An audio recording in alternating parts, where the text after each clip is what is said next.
Welcome. आज मैं आपको ब्रैग समीकरण और लुई या लवे के समीकरण बताने जा रहा हूँ।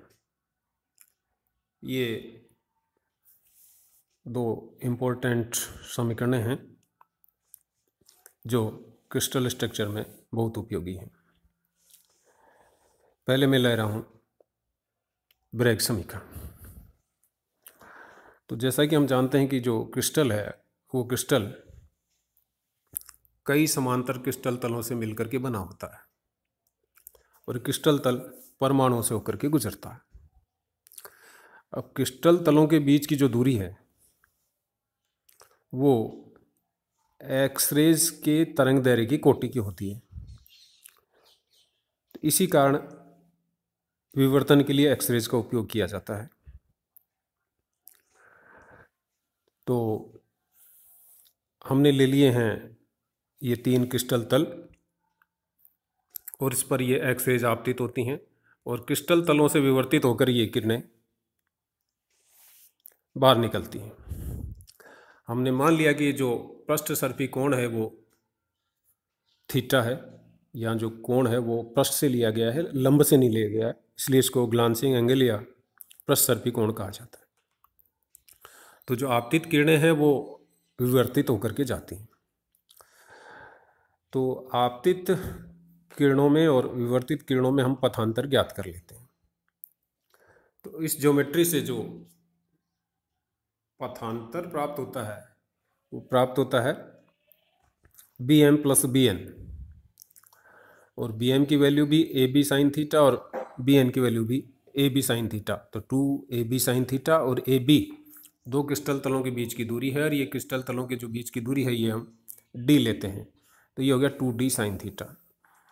तो अगर क्रिस्टल तल पर एक्सरेज आती हैं, एक्सरेज आपतित होती हैं और विवर्तित होती हैं, तो विवर्तित किरणों के बीच का जो पथांतर है वो 2d साइन थीटा होगा। अब अगर विवर्तित किरणों की तीव्रता अधिकतम प्राप्त करना चाहें, या अधिकतम हमको तब प्राप्त होगी जब ये पथांतर लैम्डा का पूर्ण गुणक हो, और ये तब होता है जब किरणों में समपोषी व्यतिकरण हो। तो दो किरणें समपोषी व्यतिकरण करेंगी यदि उनके बीच का पथांतर लैम्डा का पूर्ण गुणक हो। तो 2d sine theta equal to N lambda होगा। उस स्थिति में हमको विवर्तित किरणों की अधिकतम तीव्रता प्राप्त होगी या समपोषी व्यतिकरण प्राप्त होगा।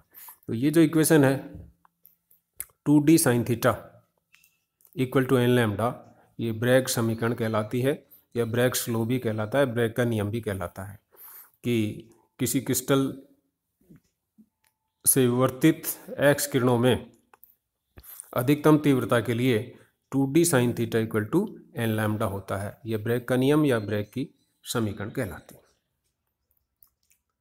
उसके बाद दूसरी है लुईस इक्वेशन। तो ये इक्वेशन भी ब्रैग की इक्वेशन से मिलती जुलती हैं, लेकिन लुई द्वारा इन समीकरणों को ज्ञात करने की ज्योमेट्री दूसरे प्रकार से ली गई। तो इसमें मान लिया कि जो एक्स किरणें आपतित हैं एक क्रिस्टल तल ए बी पर, आपतन की दिशा एन जीरो कैप है और विवर्तन की जो दिशा है वो एन कैप है। ए और बी के जो बीच का सदिश है वो है आर वेक्टर। तो इस आर वेक्टर का विवर्तित किरणों पर प्रक्षेप निकालेंगे तो वो होगा R vector dot N cap, और आपतित पर निकालेंगे तो वो होगा R vector dot N zero cap. तो हमने बी से आपतित और विवर्तित किरणों पे लंब डाल दिया और इन प्रक्षेप की लंबाइयों का जो अंतर है वो विवर्तित किरणों के पथांतर के बराबर हो गया। तो वो हो गया B M minus A N. तो विवर्तित किरणों के बीच का जो पथांतर delta B M minus A N, और बी एम की value R vector dot N zero cap और ए एन की value R vector dot N cap.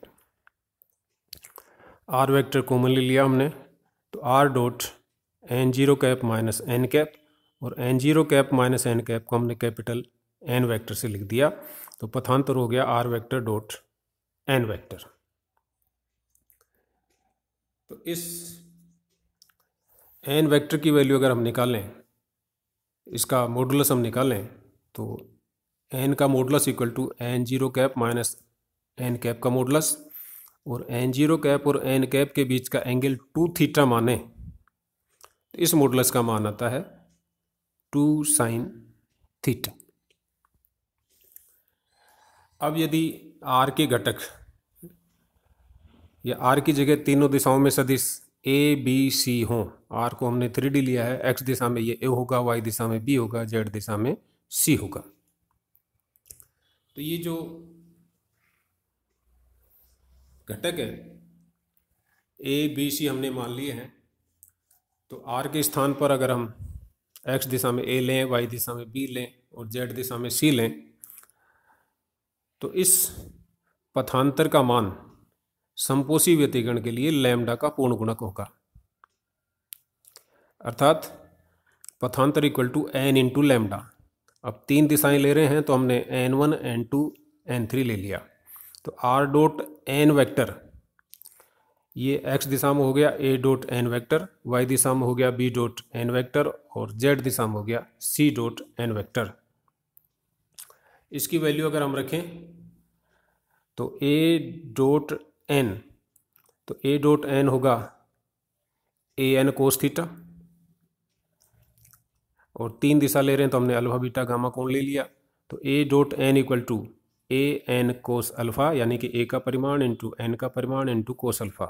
n का जो परिमाण हमने निकाला है 2 साइन थीटा, तो a into 2 sine theta cos alpha equal to n1 lambda, अर्थात 2a sine theta cos lambda is equal to 2a sine theta cos alpha equal to n1 lambda. यही चीज़ y दिशा में 2b sine theta cos beta equal to n2 lambda, और यही चीज़ z दिशा में 2c sine theta cos gamma equal to n3 lambda. तो ये जो 3 समीकरणें प्राप्त हुई हैं, ये 3 समीकरणें लुई की समीकरण कहलाती हैं। ये जो 3 समीकरणें हैं ये हैं 2a sine theta cos alpha equal to n1 lambda, 2a sine theta cos beta equal to n2 lambda और 2a sine theta cos gamma equal to n3 lambda. ये लुई की समीकरण है। तो अगर बेसिक स्ट्रक्चर देखें तो ये ब्रेग की समीकरणों के जैसे ही हैं, लेकिन ब्रेग 1D के हिसाब से इक्वेशन निकाल रहा है और ये तीनों दिशाओं में या तीनों अक्षों के अनुदिश 3 समीकरणें देता है। तो हमको लुई इक्वेशन 3 प्राप्त होती हैं, जबकि ब्रेग इक्वेशन 1 ही होती है। तो ये आज के चैप्टर में था ब्रेग इक्वेशन और लुईस इक्वेशन। शेष अगले चैप्टर में, अगले वीडियो में। Thank you.